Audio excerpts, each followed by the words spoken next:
ওরা ভুলে যাবে, মশলা দিয়ে ড্রিঙ্কস খাবে না। আর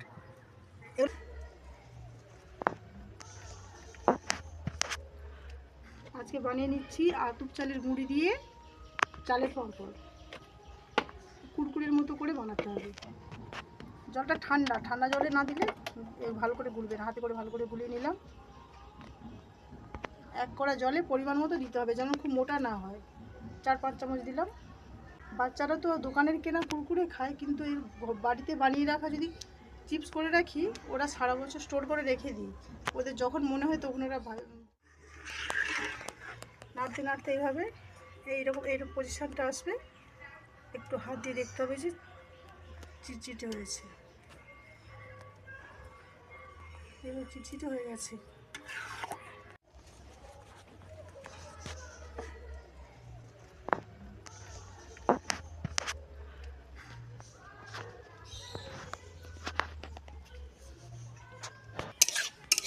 এইভাবে মোটামুটি হলে ঢেলে নিলাম।